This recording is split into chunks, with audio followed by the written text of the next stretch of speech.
የአላህ ባሮች ሆይ እኛ የተፈጠርነው እውነተኛ የአላህ ባሪያ ሆነን ለመኖር ለአላህ ተባረከ ወተዓላ ባሪያ መሆን ዝቅ ማለት ክብር ነው። ከአላህ ውጪ ላሉ አካላት ቁሳዊና ብልጭልጭ ነገሮች ባሪያ መሆን ውርደት ነው። የአላህ ባሪያ መሆን ትቶ የሌሎች ነገሮች ባሪያ የሆነ ሰው፣ ተገዥ የሆነ ሰው፣ አምላክ የሆነ ሰው ሌሎች ነገሮችን ሲያገኝ ደስ የሚለው ሌሎች ነገሮች ሲጎድሉበት ሲያንሱበት በአላህ መተማመን በአላህ መብቃቃትን ትቶ በቁሳዊ ነገር የሚብቃቃ የሚተማመን ሲያጣ የሚከፋ የሚያዘን የስሜቱ ባሪያ ነው። ትክክለኛ የጌታው ተገዥ መሆን ይችል ዘንድ የሰው ልጅ ከአላህ ጋር ባለው ግንኙነት እውነተኛ ሊሆን ይገባዋል። ርቦኛል አብላኝ፣ አሞኛል ፈውሰኝ እንደሚለው ሁሉ አላህን ሂዳያ ስጠኝ፣ እውነተኛ ኢማን ስጠኝ፣ እውነተኛ ሙእምን አድርገኝ ሊል ይገባል። ኢማን በምኞት አይደለም፣ በተስፋ አይደለም። ኢማን በልብስና ውጫዊ ገጽታን በማሳመር ብቻም አይደለም። ይልቅ ልብ ላይ የሚጸና የሚረጋ በተግባር በአካል የሚንጸባረቅ ነገር ነው ኢማን የሚባል። እውነተኛ ሙእምን እውነተኛ የአላህ ባሪያ እንሆን ዘንድ ነፍሳችንን በኸይር ልንጠምዳት የቻልነውን ያክል ራሳችንን ከጀሃነም ከአላህ ቁጣ ለማዳን ቀን ከሌሊት ልንጥር ትልቁ ዓላማችንም ይሄን ልናደርግ ይገባናል። ዱንያ ላይ ስንኖር እውነተኛ ባሪያ ታዛዥ መሆን፣ አኼራ ላይ ደግሞ ከአላህ ቁጣ ድኖ ጀነት መግባት። ከነዚህ ከሁለቱ ውጪ ሌላ ግብ ሊኖረን አይገባም።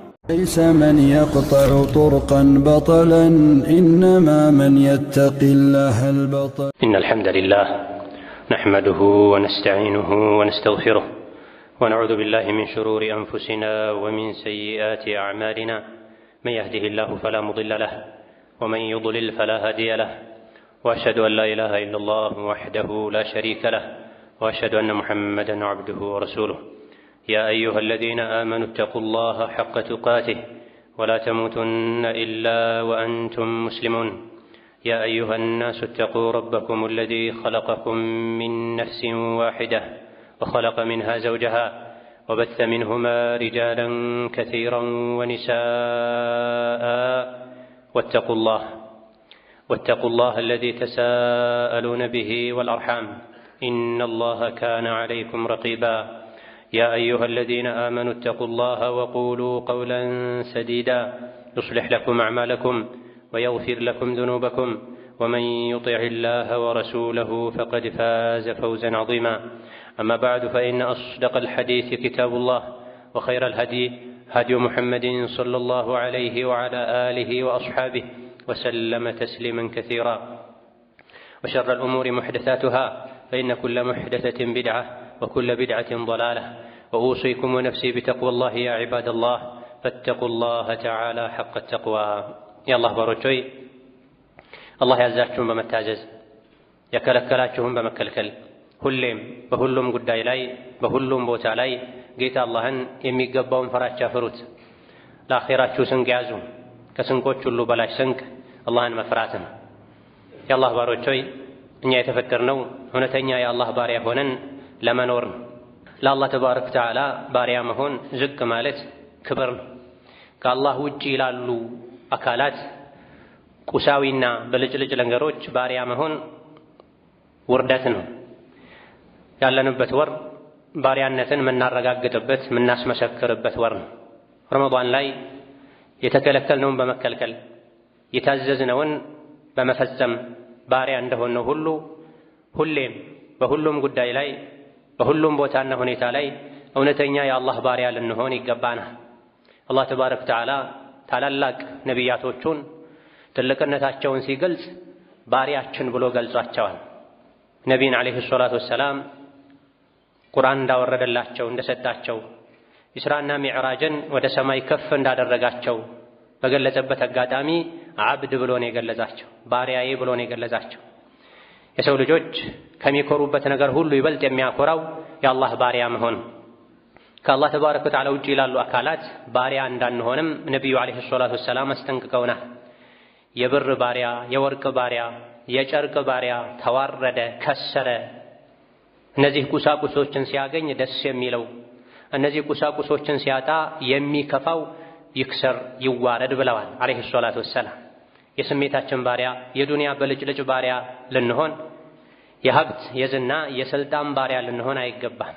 የአላህ ባሪያ እንጂ የአላህ ባሪያ መሆን ትቶ የሌሎች ነገሮች ባሪያ የሆነ ሰው ተገዥ የሆነ ሰው አምላክ የሆነ ሰው ሌሎች ነገሮችን ሲያይ ሲያገኝ ደስ የሚለው ሌሎች ነገሮች ሲጎድሉበት ሲያንሱበት በአላህ መተማመን በአላህ መብቃቃትን ትቶ በቁሳዊ ነገር የሚብቃቃ የሚተማመን ሲያጣ የሚከፋ የሚያዘን የስሜቱ ባሪያ ነው። የበለጭልጭ ባሪያ ነው። የሰው ልጅ የሚድነው እውነተኛ በሁሉም ቦታ ላይ እውነተኛ የአላህ ባሪያ ሲሆን እውነተኛ የአላህ ባሪያ ትክክለኛ የጌታው ተገዥ መሆን ይችል ዘንድ የሰው ልጅ ከአላህ ጋር ባለው ግንኙነት እውነተኛ ሊሆን ይገባዋል። ርቦኛል አብላኝ፣ አሞኛል ፈውሰኝ እንደሚለው ሁሉ አላህን ሂዳያ ስጠኝ፣ እውነተኛ ኢማን ስጠኝ፣ እውነተኛ ሙእምን አድርገኝ ሊል ይገባል። ኢማን በምኞት አይደለም፣ በተስፋ አይደለም። ኢማን በልብስና ውጫዊ ገጽታን በማሳመር ብቻም አይደለም። ይልቅ ልብ ላይ የሚጸና የሚረጋ በተግባር በአካል የሚንጸባረቅ ነገር ነው ኢማን የሚባል።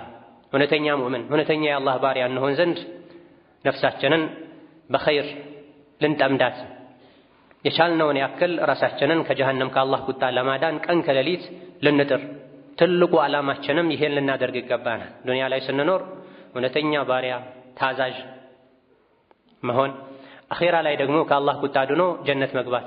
ከነዚህ ከሁለቱ ውጪ ሌላ ግብ ሊኖረን አይገባም። ሌሎች ዱንያዊ ዓላማዎችና ግቦች እነዚህን ለማሳካት የሚያግዙ ነገሮች ከሆኑ ይደገፋሉ። ከነዚህ ከሁለት ዓላማዎች ዱንያ ላይ የአላህ ባሪያ ሆኖ ከመኖር አኼራ ላይ ከጀሃነም ድኖ ጀነት ከመግባት የሚያደናቅፍ ዓላማና ግብ በሙሉ የተወገዘ ነው። የሰው ልጅ ትልቁ ጭንቀቱ ትኩረቱ ሩጫው መሆን ያለበት ራሱን ከአላህ ቁጣ ማዳን። ይሄን ለማድረግ የሚያግዙ ነገሮችን ሁሉ ለማሳካት መጣር ነው። የሸይጣን ትልቁ ዓላማው የሰው ልጅን ከኸይር ማራቅ ሸር ላይ መጥመድ እንደሆነ መረዳት ነው። ሸይጣን የሰው ልጆች ሶላት እንዲሰግዱ አይፈልግም። የሰገዱም እንደሆነ ጣዕም ያለው ዋጋ ያለው ሶላት እንዲሰግዱ አይፈልግም። አላህ እንዲያስታውሱ አይፈልግም። ኸይር ስራ እንዲሰሩ አይፈልግም። ወደ ኩፍር፣ ወደ ወንጀል፣ ወደ ጀሃነም ነው የሚጣራው። ወላሁ የድዑ ኢላ ዳሪ ሰላም ወየህዲ መን የሻኡ ኢላ ሲራጢን ሙስተቂም። ሸይጣን ወደ እሳት ይጣራል። እሳት ላይ ራስን ለማግኘት ሰበብ ወደሚሆኑ ወንጀሎች ይገፋፋል። አላህ ደግሞ ወደ ሰላሟ ሀገር ወደ ጀነት ይጣራል። ጀነት ለመግባት ወደሚያበቁ መልካም ስራዎችም ጥሪ ያደርጋል።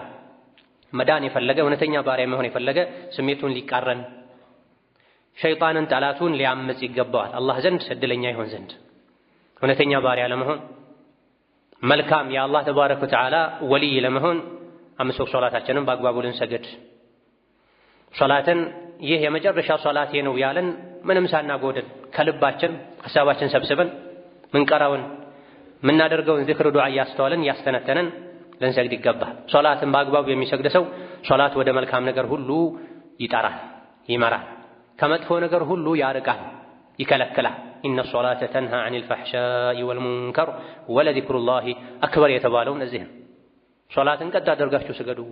ሶላት ከመጥፎ ነገር ሁሉ ይከለክላል፣ ያርቃል። ከመጥፎ ነገር ካራቀ እውነተኛ ሶላት ወደ መልካም ነገር ይጠራል ማለት ነው።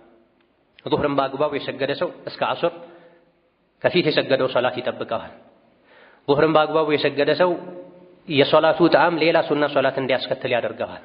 እስከ ዐሱር በዛ ጣዕም ይቆያል ተጠብቆ እያጣጣመ። ዐሱር ሰግዶም እስከ መግሪብ እንደዚሁ፣ መግሪብ ሰግዶም እስከ ዒሻ እንደዚሁ፣ ዒሻ ሰግዶም እስከ ፈጅር እንደዚሁ። እውነተኛና ትክክለኛ ሶላትን የሚሰግድ ሰው ትክክለኛ የአላህ ባሪያ መሆን ይችላል። ብዙ ሰዎች የሰገዱ አኽላቃቸው ሁኔታቸው የሚበላሸው የስሜታቸው የዝና የስልጣን የቁስ ባሪያ የሚሆኑት የሶላት አሰጋገዳችን ጉድለት ስላለበት። ሶላቱ ወደ አላህ ያላቃረበው ሰው ከአላህ ርቀትን እንጂ አይጨምርለትም ተብሏል። የሰው ልጅ ራሱን በኸይር ሊጠምድ ይገባል። ያንዳንዷ ደቂቃ ዋጋ አላት፣ ነገ ታስቆጫለች። ዛሬ ዱንያ ላይ አንዷን ደቂቃ ወደ አላህ በመቃረብ የአላህ ባሪያ መሆናችንን የሚያስመሰክር ስራ ላይ ካላሳለፍነው የማይቀር ነው የሸይጣን ባሪያ የስሜት ባሪያ መሆናችንን በሚገልጽ ነገር ላይ ማለፉ አይቀርም። ጊዜያችንን በኸይር ካልሞላ ነው ለኸይር ካላዋል ነው በሚጎዳ አሊያ ደግሞ ምንም በማይጠቅም ነገር ማለቁ አይቀርም። ጊዜ የሚያልፍ ነው፣ አይተካም። ያንዳንዷ ደቂቃ፣ ያንዳንዷ ሰዓት፣ ያንዳንዷ ቀን ከሄደች በኋላ አትመለስም። ስጦታ ነው። ጊዜን አላህ ተባረከ ወተዓላ ለሰው ልጆች ለሁሉም በእኩል በፍትህ የሰጣቸው ስጦታ ነው። እያንዳንዱን ደቂቃ፣ ቀን፣ ሰዓት፣ ወር፣ ዓመት በአግባቡ የተጠቀሙ ሰዎች ስጦታውን ተቀብለዋል፣ ጠቅሟቸዋል። የጊዜን ስጦታ ግን ያለ አግባብ የተጠቀሙ ያባከኑ ሰዎች ግን የአላህን ስጦታ ንቀዋል። ነገ ይቆጫሉ። ከሄደ በኋላ አይተካም። የተለያዩ ነገሮች ምትክ አላቸው። ጊዜ ምትክ የለውም። አንዲት ሰከንድ፣ አንዲት ደቂቃ ከዑምራችን ከእድሜያችን ምትክ የላትም። አንዴ ሱብሓነላህ ብንልበት፣ አንዴ ቁል ሁወላሁ አሐድ ብንቀራበት አኼራ ላይ ትርፍ ይሆናል። እንደሰትበታለን፣ እንጠቀምበታለን። እንዲሁ በማላ ያዕኒ ካለፈ ከማይረባ ነገርም አልፎ በወንጀል ካለፈ ግን የቂያም ቀን ቁጭቱ አይቻልም፣ ጸጸቱ አይቻልም። ይህ እንዳይመጣ እዚህ ዱንያ ላይ የመጣንበትን ዓላማ ልናውቅ ጊዜያችንን በኸይር ልንጠምድ ልንሞላ ይገባናል። የሰው ልጅ እይታውን፣ ንግግሩን፣ አካላቱን ከጠበቀ አላህ ልቡን ይጠብቅለታል፣ የኢማንን ጣዕም ያቀምሰዋል። የሰው ልጅ ልቡን፣ አይኑን፣ ምላሱን፣ ሙሉ የሰውነት አካሉን አላህ ከሚጠላው ነገር ከጠበቀ አላህ ልቡን ይጠብቅለታል፣ የኢማንን ጣዕም ያቀምሰዋል። በተቃራኒው ደግሞ ጊዜው፣ አካላቱ አላህ በማይፈቅደው በማይወደው ነገር ከተጠመዱ እጁ የሚሰራው ማይጠቅም አልፎ የሚጎዳ ሐራምን፣ ምላሱ የሚያየው፣ አይኑ የሚያየው፣ ምላሱ የሚናገረው ማይጠቅም አልፎ የሚጎዳን ነገር ከሆነ ልቡ ይታወራል፣ የኢማንን ጣዕም ያጣል። ይህኔ የአላህ ባሪያ መሆኑ ይቀራል። ቁርአን ላይ ለሙእሚኖች አይናቸውን እንዲጠብቁ ንገራቸው፣ ብልታቸውን እንዲጠብቁ ንገራቸው ይላል።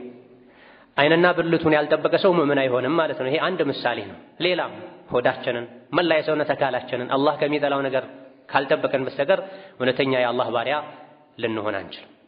ብዙ ጊዜ ሰዎች እውነተኛ ትክክለኛ የአላህ ባሪያ እንዳይሆኑ የሚከለክለውም አንድም ከሰል ነው፣ ስንፍና ነው፣ ከንቱ ምኞት ነው፣ ተስፋ ነው። ነገ ከነገ ወዲያ አስተካክላለሁ ያሉ መቆየት። ነገ የኛ አይደለም የአላህ ነው። ስንፍናን ከላያችን ላይ አስወግደን ቆራጥ ሆነን ኸይር ሥራ ላይ ለነገ ብለን የምናስቀረው ነገር ሳይኖር በተሰጠን ቀን በተሰጠችን ደቂቃና ሰዓት ኸይር ላይ ፈጣን ልንሆን ይገባናል። በተለይ መልካም አጋጣሚዎች ላይ ኸይር ሥራ አላህ ዘንድ እጥፍ ድርብ የሆነም እንደሚያስገኝባቸው ወቅቶች ላይ ነቢዩ ዓለይሂ ሰላቱ ወሰላም ሁሌም ኸይር ሥራ ላይ ፈጣን ነበሩ። ኸይር ላይ የሚሽቀዳደሙ ሰዎች ሁሉ መሪ አውራ ነበሩ። ረመዳን ሲመጣ ግን ይብስባቸው ነበር። ከንፋስ በላይ ፈጣን የሆኑ ነው። ሰውን ይረዱ ነው፣ ይሰግዱ ነው፣ ዱዓ ያበዙ ነው፣ ሰውን ያስተምሩ ነው። የእሳቸው ተከታዮች እስከሆነን ድረስ በሁሉም ነገር በተግባር እሳቸውን ለመምሰል ጥረት ልናደርግ ይገባናል። ሐሳባችን፣ ጭንቀታችን፣ ትኩረታችን፣ እቅዳችን ኸይር ሥራ ላይ ሙእምን መሆን ላይ እውነተኛ የአላህ ባሪያ መሆን ላይ ከጀሃነም ድኖ ጀነት መግባት ላይ ሊሆን ይገባል። ዱንያ ላይ ብቻ ልንገድበው አይገባም እይታችንን። ዱንያ እንደምንም ትኖራለች፣ ትታለፋለች። ሰውም እንስሳትም ይኖራሉ የተከተበላቸውን የተጻፈላቸው። ባለ ወኔ ባለ ራእይ ከሆነን ወኔያችን፣ ትኩረታችን፣ ራእያችን፣ እቅዳችን መሆን ያለበት ዱንያ ላይ እውነተኛ የአላህ ባሪያ እውነተኛ ሙእምን ሆኖ በመኖር ነገ አኼራ ላይ ደግሞ ሲራጥን በሰላም ተሻግሮ ጀነት መግባት። ይህ ነው ግባችን ሊሆን የሚገባው፣ እቅዳችን ሊሆን የሚገባው፣ ትኩረታችን ሊሆን የሚገባው። ለዚህ የሚያግዙ የሚያበቁ ነገሮችን መስራት ላይ ነው መጠመድ ያለብን እንጂ ርካሿ ዱንያ ላይ ብቻ ጉልበታችንን ዕውቀታችንን ልናፈስ ነገ አላህ ፊት ስንቆም ባዶ ዜሮ ልንሆን አይገባም። ከዚህ ከውርደት የሚያድኑ ለአኼራ ስኬት የሚያበቁ ኸይር ሥራዎችን ሁሉ በአግባቡ ልንሰራ፣ ዝምድናን ልንቀጥል፣ አቅመ ደካሞችን ልንረዳ፣ የቲሞችን ልክ እንደ ራሳችን ልጅ እንዳቅማችን ልንንከባከብ፣ ልናቅፍ፣ ልንዳብስ ይገባናል። የቲምን ጸጉር ማበስ መዳበስ ልብን እንደሚያረጥብ አኼራን እንደሚያስታውስ ተነግሯል። ወገኖቹን የተቸገሩ ሰዎችን የሚረዳ ሰው አላህ እንደሚረዳው ተነግሯል።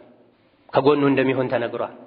በዱንያ ጉዳይ ሰዎችን አግዛለሁ፣ ጌታዬ ሆይ የአኼራ ጉዳይ ላይ አንተ አግዘኝ ልንል ይገባናል። የተራበን ያበላ አላህ የጀነት ፍሬን ያበላዋል ብሏል ነቢዩ ዓለይሂ ሰላቱ ወሰላም። የታረዘን የሚለብሰውን አጥቶ የተቸገረን ሰው ያለበሰ አላህ የጀነት ሙሉ ልብስ ያለብሰዋል ብሏል። የተቸገረን ሰው መክፈል ያቃተውን ሰው የተበደረውን ይቅር ያለ አላህ ይቅር ይለዋል ብሏል። ችግር ላይ መከራ ላይ ዑስር ላይ ያለን ሰው ችግር የለውም ይቅር ብያለሁ አትጨነቅ ያለ ሰው አላህ ከአኼራ ጭንቅ ይገላግለዋል ተብሏል። ሀዲህ ቢትልክ ነው አልጀዛኡ ሚን ጂንሲል ዐመል ነው። ዱንያ ላይ ሰዎችን የሚያሰቃይ የሚያስቸግር ሰው ራሱ አኼራ ላይ ይሰቃያል፣ ይቸገራል። ዱንያ ላይ ለሰው ልጆች የሚያግራራ ይቅር የሚል ሰው መልካም የሚሆን ሰው አኺራ ላይ አላህ ተባረከ ወተዓላ የበለጠ መልካም ይሆንለታል፣ ይቅር ይለዋል።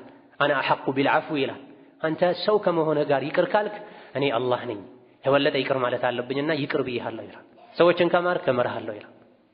እንደዚህ አይነት የአላህን ምህረት የምናገኝባቸው ኸይር ስራዎችን ልናበዛ እውነተኛ ሙእምን ትክክለኛ የአላህ ባሪያ መሆናችንን በተግባር የምናረጋግጥበትን ኸይር ስራ ልንሰራ ከስሜት ልንወጣ ይገባናል። አዑዙ ቢላሂ ሚነ ሸይጣኒ ረጂም ቢስሚላሂ ረሕማኒ ረሒም ወልዐስሪ ኢነል ኢንሳነ ለፊ ኹስር ኢላ አለዚነ አመኑ ወዐሚሉ ሷሊሓቲ ወተዋሰው ቢልሐቂ ወተዋሰው ቢሰብር ባረከላሁ ሊ ወለኩም ፊል ቁርአኒል ዐዚም ወነፈዐኒ ወኢያኩም ቢማ ፊሂ ሚነል አያቲ ወዚክሪል ሐኪም አቁሉ ቀውሊ ሃዛ ወአስተግፊሩላህ ሊ ወለኩም ወሊሳኢሪል ሙስሊሚነ ሚን ኩሊ ዘንቢን ወኸጢአ ፈስተግፊሩሁ ኢነሁ ሁወል ገፉሩር ረሒም ወል ከሪም الحمد لله حق حمده والصلاة والسلام على نبيه وعبده وعلى آله وصحبه وجنده وسلم تسليما كثيرا أما بعد እውነተኛ ትክክለኛ ሷሊህ ደግ የአላህ ባሪያ መሆን እንችል ዘንድ በጥቅሉ ሁለት ነገሮች ያስፈልጉናል። ውስጣቸው ላይ ብዙ ነጥቦችን የያዙ ከመሆናቸው ጋር አንደኛውና የመጀመሪያው ትክክለኛ የአላህ ባሪያ ለመሆን ሞት ሲመጣ እንኳን ደህና መጣህ ማለት እንችል ዘንድ ማሟላት ካለብን ነገሮች አንዱ ዲናችንን ማወቅ አለብን። የአላህን ሸሪዓ ኢስላምን መማር አለብን። ቁርአን ያልቀራ አሳምሮ ቁርአን መቅራት አለበት። አሳምሮ መቅራት የቻለ የተወሰነ ሙሉን እንኳን ባይችል የተወሰነ የቁርአን ሱራዎችን መሐፈዝ አለበት። ሶላት የሚሰግድበትን፣ ዊትር የሚሰግድበትን፣ መንገድ ሲጓዝ ከጌታው ጋር የሚነጋገርበትን ቁርአን መቅራት አለበት። ውስጡ ላይ ምንም አይነት ቁርአን የሌለበት ሆድ ልብ ማለት እንደ ወና ቤት ነው ብለዋል ነብዩ አለይሂ ሰላቱ ወሰላም። ሙስሊም ሆኖ ሙእምን ሆኖ በቃሉ መቅራት የሚችላቸው የተወሰኑ ሱራዎች የሌሉ ሰው መኖር የለበትም። ስንትና ስንት ስልክ ቁጥሮችን፣ ታርጋዎችን፣ የሚጠቅሙ ማይጠቅሙ ነገሮችን የሰው ልጅ በጭንቅላቱ መሸምደድ ይችላል። የአላህን ቃል ቁርአንን መሸምደድ ያልቻለ ጭንቅላት ጥቅሙ ምንድን ነው? ፋይዳው ምንድን ነው? ቢያንስ ሙእምን 3 ረካ 5 ረካ ዊትር መስገድ አለበት ሌሊት ላይ። ሁሌ ዊትርን መተው የለበትም የሰው ልጅ። ረመዳን ላይ ብቻ አይደለም ዊትር የሚሰገደው። ሁሌ ዊትር ማይሰግድን ሰው መጥፎ ሰው ነው ብለዋል ደጋግ ቀደምቶች። ሰነፍ ሰው ነው ብለዋል። ምን ቢያቅትህ 3 ረካ ምን ቢያቅትህ 1 ረካ መስገድ አለበት። ታዲያ ዊትር የሚሰገደው በቁርአን ነው። ሌሊት መሰገድ አለበት። ቀብልያ ባዕድያ ሶላቶች አሉ፣ ፈርድ ሶላቶች አሉ። ሶላት ላይ ከሚወደዱ ዒባዳዎች አንዱ ቁርአን ነው። ሙስሊም ሆኖ ቁርአንን ገልጦ መቅራት የማይችል መኖር የለበትም። እድሜ፣ ስራ፣ ኃላፊነት ምክንያት ሳይገድበን እውነተኛ የአላህ ባሪያ ትክክለኛ መልካም ሙእምን መሆን የፈለገ ሰው ቁርአን ሊቀራ ይገባል። ዛሬ ነገ ሳይል ቁርአን መቅራት ቀላል ነው። አላህ ነግሮናል ምሎ ወለቀድ የሰርና አልቁርአነ ሊዚክሪ ፈሀል ሚን ሙደኪር ብሏል። በእርግጥ ቁርአንን አግርተነዋል፣ ማነው መቅራት የሚፈልግ ብሏል። ጌታዬ ሆይ እኔ መቅራት ፈልጋለሁ ብሎ ከተነሳ የትኛውም እድሜ ላይ ያለ ሰው ወጣትም ይሁን ጎልማሳም ይሁን አዛውንትም ይሁን በ80 ዓመታቸው በቃላቸው 30 ጁዝ የሸመደዱ ሰዎች አሉ በመድራችን ላይ በዘመናችን። ያው አልችልም የሚል ስንፍናን ወደዛ በመጣል ዘመን ባመጣቸው አጋዥ በሆኑ ነገሮች ሁሉ ሸሪዓው በሚፈቅደው ልክ የተጠቀመን ቁርአን ልንቀራ ይገባናል። የተወሰኑ ሱራዎችን ልናሐፈዝ ይገባናል። ህይወት ያለ ቁርአን ጨለማ ነው። ህይወት ያለ ቁርአን ጨለማ ነው። ቀብር ያለ ቁርአን ጨለማ ነው። ዱንያ ላይ ቁርአንን የቀራ በቁርአን የኖረ ሰው ሲቀበር ቅጣት በእግሩ በኩል ሊመጣበት ሲል አይ በእኔ በኩል እናንተ ልትቀጡት አትችሉም፣ በእኔ ቆሞ ነበረ ሌሊት ሲሰግድ የሚያድረው ብሎ በእግሩ በኩል ቅጣት እንዳይመጣበት ቁርአን ይከላከልለታል። በራስጌው በኩል ሊቀጣ ቅጣት ሲመጣበትም በእኔ በኩል አይቀጣም፣ በጭንቅላቱ እኔን ሸምድዷል ብሎ ቁርአን ይከራከርለታል ተብሏል። ይሄን ሽልማት ይሄን ማዕረግ ለማግኘት ቁርአንን ምክንያቶችን ሁሉ ዞር በማድረግ ልንቀራ ይገባናል። ህይወታችን የሚያምረውም ቁርአን ስንቀራ ነው። ደስተኛ የምንሆነውም ቁርአን ስንቀራ ነው።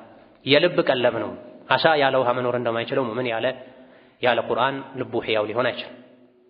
ወከዛልክ ቁርአንን ከቀራም በኋላ ሙስሊም የሆነ ሰው ማወቅ ያለበትን ሁሉ የዲን ህግጋትን ልናውቅ ይገባናል። መሰረታዊ የሆኑ የዓቂዳ ነጥቦችን አላህን በተመለከተ፣ መላእክቶችን በተመለከተ፣ አኺራን በተመለከተ፣ ሚዛንን ሒሳብን በተመለከተ፣ ጀነት ጀሃነምን በተመለከተ አርካነል ኢማንን ሙስሊም የሆነ በሙሉ ማወቅ ግዴታ ይሆንበታል። ፍቅህን ሶላት እንዴት እንደሚሰገድ ግዴታ የሆነ ትጥበት እንዴት መከናወን እንዳለበት፣ ዘካ እንዴት መውጣት እንዳለበት፣ ጾም እንዴት መጾም እንዳለበት፣ ጾምን የሚያፈርሱ ሶላትን የሚያፈርሱ ነገሮች ጀናባ ላይ ላለ ሰው ሐይድ ላይ ላለ ሴት የሚከለከሉ ነገሮች ምንድናቸው? አንድ በአንድ ማወቅ ግዴታ ይሆናል። ከሰው ጋር ስንኗኗር አኽላቅን፣ አደብን፣ ሐቆችን እንዴት መጠበቅ እንዳለብን የሥነ ምግባር ትምህርት መውሰድ ይኖርብናል። ይሄን ያላደረገ ሰው ትክክለኛ የአላህ ባሪያ ሊሆን አይችልም። የስሜቱ ባሪያ ነው የሚሆነው። ደስ ያለውን ነው የሚያደርገው። የደበረውን ይተዋል፣ የመሰለውን ያደርጋል። በእውቀት ከሆነ የሚጓዘው ነፍስያውን ተጭኖ ስሜቱን አሸንፎ የአላህ ባሪያ መሆን ይችላል። ይሄን ማሳካት ይቻል ዘንድ እውቀትን ማግኘት ይቻል ዘንድ በየአካባቢው በየመስጂዱ በየመድረሳው ትምህርት ይሰጣል። ለሕፃንም ለአዋቂም ለወንድም ለሴትም ምንም ኃላፊነቶች ቢበዙ ከዲን የበለጠ ኃላፊነት የለም። ሆዳችን ከመጠበቃችን በፊት የቤት ክራይን ከማግኘታችን በፊት ቀልባችንን፣ ኢማናችን፣ አኺራችንን ቀድመን መያዝ መቻል አለብን።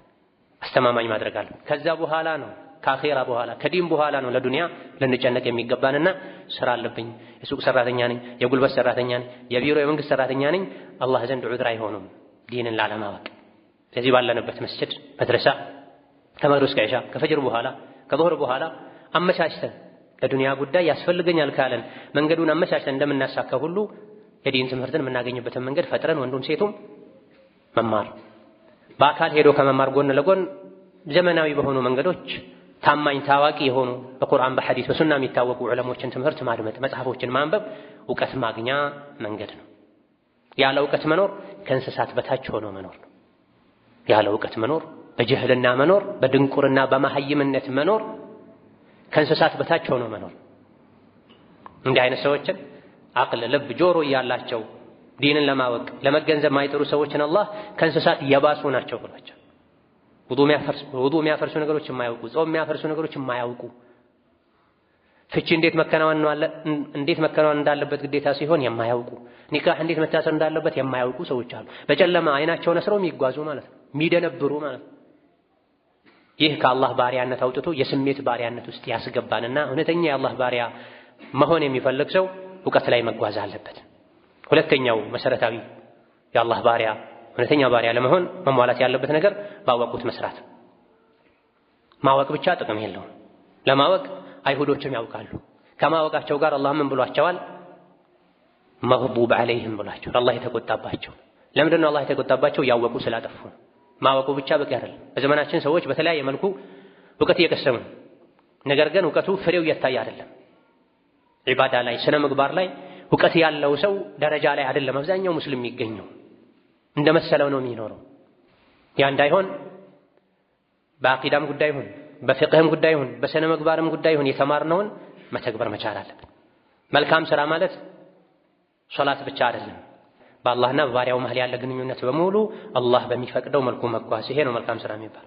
አንድ ሁለተኛ በአንተና በሰው ልጆች መሃል ያለው ግንኙነት በሙሉ አላህ በሚፈልገው መልኩ መጓዝ፣ ይሄ ነው መልካም ስራ የሚባል። መልካም ስራም በሶላት ብቻ የሚገድቡ፣ በሰደቃ ብቻ የሚገድቡ፣ በዑምራ ብቻ የሚገድቡ ሰዎች አሉ አይደል? መልካም ስራ ባወቁት መስራት ሁለት መሰረታዊ ክፍሎች አሉት። አንደኛ በሰው ልጅና በጌታው መሃል ያለ ግንኙነት ጤነኛ መሆን አለበት። አላህ በሚፈቅደው በሚወደው መልኩ መጓዝ አለበት። ሶላቱን በወቅቱ መስገድ፣ ጾሙን በአግባቡ መጾም፣ ሴት ልጅ ሒጃቧን በአግባቡ ማድረጓ፣ ከቤት ስትወጣ ስትገባ፣ ከሰው ጋር ስትገናኝ እስላም ያስቀመጠውን አደብ መጠበቋ፣ በእሱና በጌታው መሃል ያለው ግንኙነት ጤነኛ ከሆነ ሸሪዓ የሚፈቅደው ከሆነ መልካም ስራ ይባላል። ተተኝቶም ማለት አንድ ሰው ተኝቶም አጅር ያገኛል፣ በልቶም አጅር ያገኛል። የሚበላው ሸሪዓ በሚፈቅደው መልኩ ሲሆን፣ የሚተኛው ሸሪዓ በሚፈቅደው ሲሆን። ሁለተኛው በመኽሉቅና መኽሉቅ መሃል፣ ፊተኛው በኻልቅና በመኽሉቅ መሃል ነው። ሁለተኛው በመኽሉቅና መኽሉቅ መሃል ሰው ከሰው ጋር ሲኖር ባል ከሚስት ጋር፣ ወላጅ ከልጁ ጋር፣ ጎረቤት ከጎረቤቱ ጋር፣ ሰራተኛ ካሰሪው ጋር፣ የሰው ልጅ ከመላው የሰው ልጅ ጋር አልፎ ተርፎ ከእንስሳት ጋር ሲኖር ኢስላም ያስቀመጠው ስርዓት አለ። በሱ ስር ያሉ እንስሳትን መኖ ገዝቶ ማብላቱ መልካም ስራ ነው። እቤት ውስጥ ያለውን ያሰረውን ድመቱን ምግብ ገዝቶ ማብላቱ መልካም ስራ ነው። ስራ ለሰራለት ሰራተኛው ዛሬ ነው 30 ብሎ ቀን ቆጥሮ ደሞዝ እንካ ብሎ መስጠቱ መልካም ስራ ነው። በተቃራኒው ደግሞ ሰራተኛን ማስለቀሱ፣ ደሞዙን ማሳለፉ፣ እቤት ውስጥ ያለን እንስሳት ማስራቡ ወንጀል ይሆናል። ከዚህ አንድ ሰው በእውቀቱ ሰርቷል፣ መልካም ስራ ሰርቷል፣ መልካም ሰው ሆኗል የሚባለው በጌታውና በሱ መሃል ያለው ግንኙነት ጤነኛ ሲሆን፣ በሱና በሰው ልጆች መሃል ያለው ግንኙነት ጤነኛ ሲሆን፣ ሙዓመላ ላይ፣ ግብይት ላይ፣ ስነ ምግባር ላይ የሸሪዓን መንገድ ተከትሎ መሄድ መልካም ስራ ይባላል። ህይወት ላይ ግብ ሊኖረን ይገባል። ዱንያ ላይ ስኖር መልካም ሰው፣ አኺራ ላይ ስኖር የጀነት ባለጸጋ፣ መሆን ነው ግቤ ልንል ዓላማ ይሄ ነው ልንል ይገባል። ታዲያ ምን ሰራው መልካም ስራ መስፈርቶች አሉት። አንደኛው የሚሰራ መልካም ስራ ሁሉ ለአላህ ተብሎ መሰራት አለበት። ለጉራ መሆን የለበት፣ ለታይታ መሆን የለበት፣ ለዝና መሆን የለበት፣ ለፉክክር መሆን የለበት። ብዙ ኸይር ስራ የሚሰሩ ሰዎች አሉ። ማታ ሲሰሩ ያድራሉ። በማግስቱ ወጥተው ጋዜጣዊ መግለጫ ሰጥተው ያበላሹታል። ይሄን ያክል ሰገድኩ፣ ይሄን ያክል ቀረው፣ ይሄን ያክል ሰደቃ ሰጠሁ፣ እንዲህ አደረግኩ እያሉ የሰሩትን መልካም ስራ በሪያ በዩልኝ በስሙልኝ ቀርገው ያስወግዱታል። ያ መሆን የለበት። ወንጀላችንን ከምንደብቀው በላይ ኸይር ስራችንን ልንደብቅ ይገባናል። መደበቅ የሚቻለው የድብቅ መልካም ስራ የአላህን ቁጣ ያበርዳል ተብሏል። አብዛኛውን ጊዜ መልካም ስራ ይፋ ሲወጣ ልብ ንያው ይበላሻል፣ ጉሩር ይገባል፣ በራስ መደነቅ ይገባል፣ ይፈጠራል ውስጥ ላይ። ያ እንዳይሆን ምንሰራውን መልካም ስራ ሁሉ ለአላህ ብለን ልንሰራ ይገባናል። ካልሆነ ግን መልካም ስራም ሰርቶ ነገ አላህ ዘንድ መጠየቅ ይኖራል። ሁለተኛው የሚሰራው መልካም ስራ በረሱሉ አለይሂ ሰላቱ ሰላም ሱና መሰረት ሊሆን ይገባዋል። ከቢድዓ ልንርቅ ይገባናል። ስራው መልካም መሆኑ ብቻ በቂ አይደለም። ነቢ ሰርተውታል ወይ አለይሂ ሰላቱ ሰላም እንደዚህ ነበር ወይ የሚሰሩት ልንል ይገባናል። መልካም ስራ መሆኑ ብቻ በቂ አይደለም። ለአላህ ብለን መስራታችን ብቻ በቂ አይደለም።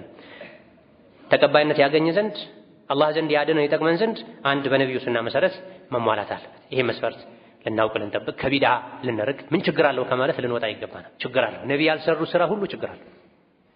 ነቢ ያልሰሩ ስራ ሁሉ ችግር አለው። የዓለም ህዝቦች ቢሰሩት አልሐምዱሊላህ አይሰሩትም። የዓለም ህዝብ ሙስሊም አንድ ላይ ተሰብስቦ ጥመት ላይ አድማ አያደርግም። ዒባደላህ አሁን ያለንበት ወቅት ደግሞ ይበልጥ ለአላህ ባሪያ መሆናችን የምናረጋግጥበት፣ እውነተኛ የአላህ ባሮች የአላህን ውዴታ ለማግኘት የሚዋደቁበት፣ ስብር የሚሉበት፣ ቀን በጾም በሰደቃ በቁርአን ጂሃድ የሚያደርጉበት፣ ማታ እንቅልፍን ትቶ በመቆም በመስገድ ስጁድ በመደፋት የሚያሳልፉበት ወቅት ነው። በዚህ ወቅት የአላህ ባሪያ መሆኑን መልካም ሰው መሆኑን ማረጋገጥ ያልቻለ ሰው መቼ ነው እውነተኛ ባሪያ መሆኑን የሚያረጋግጠው? ስሜቱን የሚተወው ከውስጤ ስሜት አምላኪነት ቁስ አምላኪነት ሳይወጣ ረመዳን አይወጣም ልንል ከአላህ ጋር ልንታረቅ እውነተኛ ባሪያ መሆናችንን በተግባር ልናረጋግጥ ከነፍሳችን ጋር ልንጣላ ከሸይጣን ጋር ከስሜታችን ጋር ትግል ልንገጥም ይገባናል። ሙጃሂድ የሚባለውም እንዲህ አይነት ሰው። የጦር ሜዳውን ጂሃድ ሰዎች በተለያየ ዓላማ ሊያደርጉት ይችላሉ። ዝና ፈልገው ጀብደኛ ሊባሉ፣ ማዕረግ ሊያገኙ፣ ምርኮ ሊያገኙ። የነፍስን ጂሃድ ግን ጥቂት ሰዎች እንጂ ያደርጉትም አይችሉትም። ትልቁ ጂሃድም ስሜትን ማሸነፍ፣ ሸይጣንን ማሸነፍ። በእነዚህ 10 ቀናት ውስጥ በተቀሩ ወርቃማ የረመዳን ሌሊቶች ውስጥ ቀናቶችን ጀምር ኸይር ስራ እናበዛ፣ ሱና ሶላት እናበዛ፣ ተሐጁዱን ተራዊሑን ያለ መሰላቸት የደከመው ሰው ቁጭ ብሎም ቢሆን ልናበዛ ይገባናል። ቁርአን ደጋግመን ልንቀራ ይገባናል። ዱዓና ኢስቲግፋር ልናበዛ ይገባናል። ይሄን ካደረገን እውነትም የአላህ ባሪያ ነን። ከቁጣው እንድናለን፣ ከቅጣቱ እንተርፋለን። ነገ አኺራ ላይ የጀነትን ንጉስ እንሆናለን። ثم صلوا وسلموا على البشير النذير والسراج المنير فقد أمركم بذلك ربكم قائلا إن الله وملائكته يصلون على النبي يا أيها الذين آمنوا صلوا عليه وسلموا تسليما اللهم صل وسلم وبارك على عبدك ورسولك سيدنا وحبيبنا محمد وعلى آله وأصحابه وأتباعه وسلم تسليما كثيرا اللهم اعز الاسلام والمسلمين اللهم اعز الاسلام والمسلمين واذل الشرك والمشركين ودمر اعداءك اعداء الدين اللهم اجعل هذا البلد امنا مطمئنا سخاء رخاء وسائر بلاد المسلمين اللهم امنا في دورنا واوطاننا اللهم امنا في دورنا واوطاننا ولا تسلط علينا بذنوبنا من لا يخافك فينا ولا يرحمنا اللهم انصر الإسلام والمسلمين في كل مكان اللهم انصر الإسلام والمسلمين في كل مكان اللهم أنجِ المستضعفين من المؤمنين في كل مكان اللهم كن لإخواننا المظلومين والمضطهدين في فلسطين اللهم كن لهم مؤيدا ونصيرا اللهم كن لهم مؤيدا ونصيرا اللهم كن لهم مؤيدا ونصيرا اللهم عليك باليهود الغاصبين اللهم عليك باليهود الغاصبين